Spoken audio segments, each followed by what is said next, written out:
It's such a bizarre and unexpected thing that this community would become the scapegoat for the apocalypse, basically.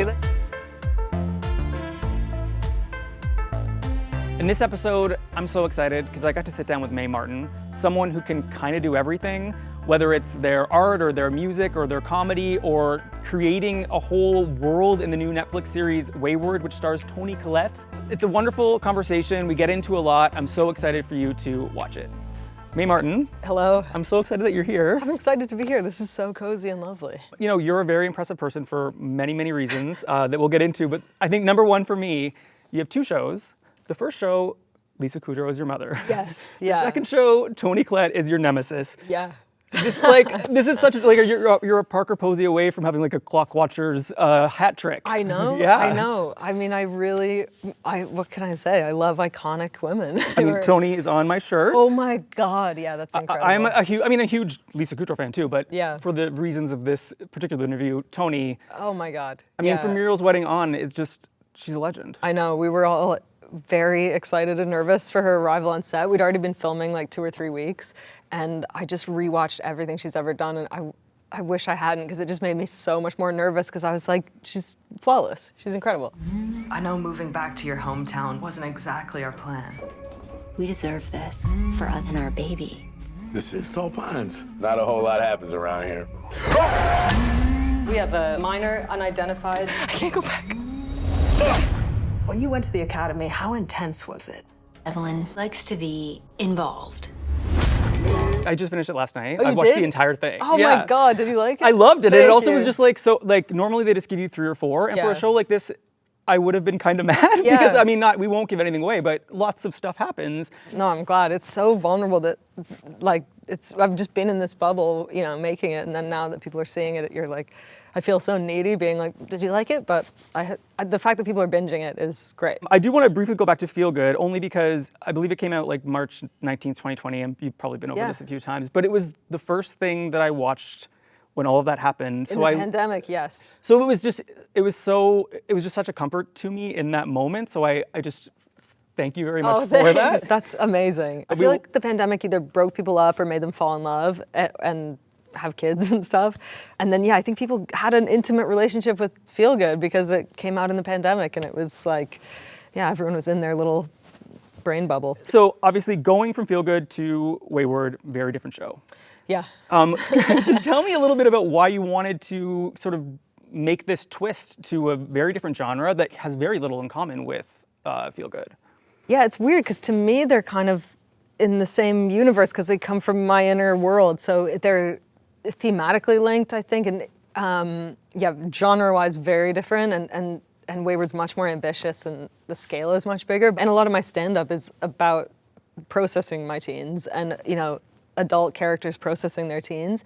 And then Wayward's kind of diving right into adolescence and, set in 2003 when I was a teenager. So thematically similar, but very different. Yeah. I will definitely say, as someone who graduated high school in 2002 in Ontario, the music really sent me back. The Our Lady piece and the metric, and also thank you for keeping it so Canadian. Yes, I mean, Our Lady piece, Tragically Hip, Sam Roberts, metric, hidden cameras, what else? Yeah, that was important to me.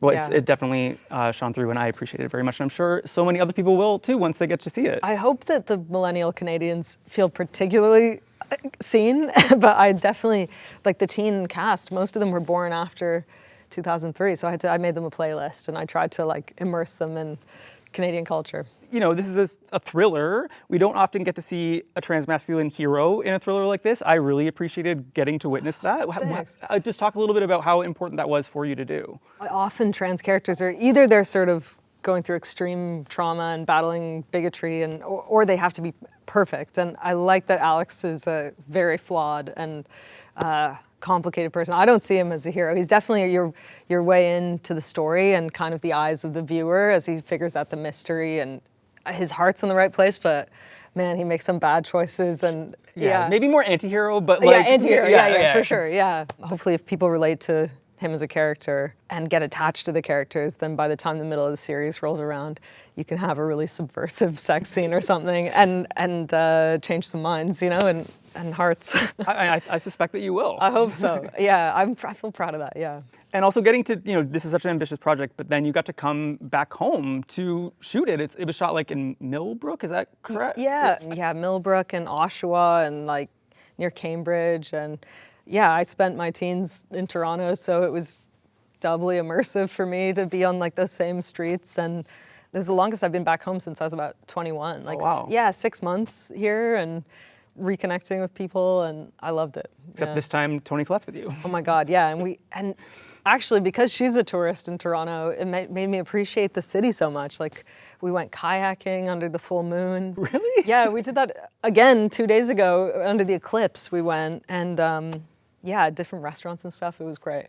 Well, Yeah. thank you for giving Toni the great Canadian experience. She loves Toronto. She's like riding her bike around town and more adventurous than me. Yeah. I'm very heartwarmed by that Yeah, fact. me too. So, I want to get into just a couple other things because you're very prolific. It's daunting to think of, but like I was just reading about your animal portraits book that, Yeah. and your album, your podcast. Like, how do you balance all of that?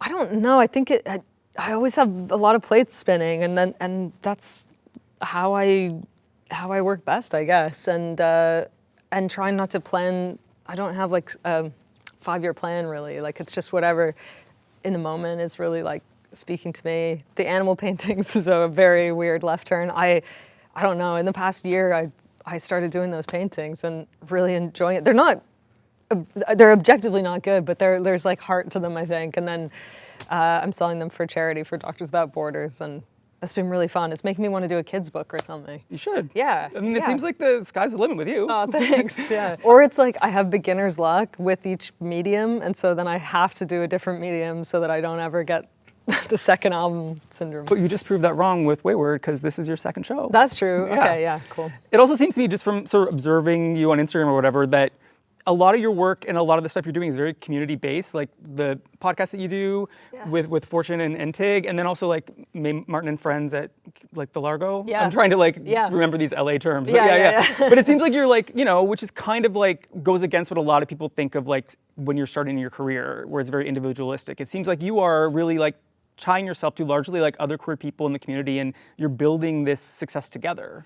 That's nice. Yeah, or just in general, collaboration I think is so important, and I really felt that with Wayward as well. You want to, you can just elevate your project so much if you trust other people to be empowered in their own departments and things. And it'd be lonely to do it alone for sure. Yeah, and also you see people like who start off great and then they start doing things alone because they get excited about it, and then the stuff is, you need people saying that's dumb. You can't do that to some of your crazier ideas.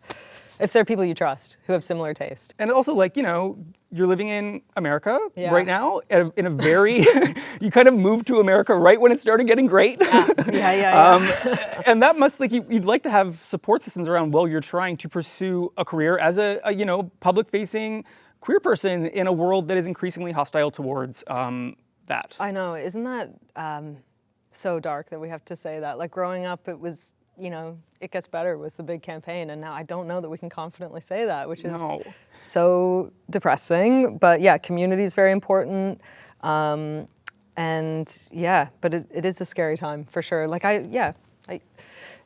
didn't go to any Pride events in America this year because I'm scared. It's dangerous. I'm like, and I used to love Pride in Toronto, and I still do, and yeah, so it definitely makes you grateful for your hometown. No, and then even like watching the show and thinking of 2002 when I was in my little hometown in Ontario, I was like, wait, is it worse now? In some ways it's absolutely not, because they can turn on Netflix and watch you. That's true. Like we never had that. Yeah. But the culture and society at large does seem more hostile and more violent. Yeah, there's like exposure but without protection. So it's like there's more exposure, but then you're not protected from the backlash, which seems to be just gathering steam. It's such a bizarre and unexpected thing that this community would become the scapegoat for the apocalypse, basically. That's like so clearly not our fault. Yeah. But what are you gonna do? Nothing. You're gonna keep making work Yeah. that, you know, Yeah. also like making animal pictures and donating to Doctors Without Yes. Borders. That's a real great thing to do Yeah. in times of dystopia. Yeah, you have to, and to try not to get sucked into, like there was a period of time where I was getting asked a lot to go on like the news and debate transphobes and things, and it was like, I don't think that's a productive use of my time because A, it's like upsetting to me, and B, it's giving a platform to misinformation. Like these people have no problem saying things that are factually not true, and that's what's got to change. It reads like a trap to me. Yes, Like, yes, it's like clickbaity. And there's so much else that you can be doing, which you are doing, to make the world a better place. Thanks. To debate, you know, lunatics on whatever television. It's like, yeah, exactly, yeah. Well, I mean, on that note, no, but like I'm really excited for this show to get out into the world. It premieres on Netflix September 25th. Yeah. Yes, Yeah. all in one shot. I think they're dropping it all, yeah, and I hope people binge it and like it. And well, actually, I'm a little overtired, and earlier I said, you know, this show's for all the children and all the parents in the world, and that's something Celine Dion said in a concert once. This song is for all the children and all the parents, but that's everyone in the world. So I realized, yeah. Anyway, I hope that different demographics get into it. Yeah, I think it is like a form of escapism in a certain sense, even though it is like a little scary and spooky, but it's like, it's a fun thrill ride. Yeah, hopefully it's a world that you enjoy being in, it's not too oppressively dark. And yeah. It is. It's gonna be great. Great, thank you. Thanks, Peter. I'm gonna hug that pillow. Okay, cool.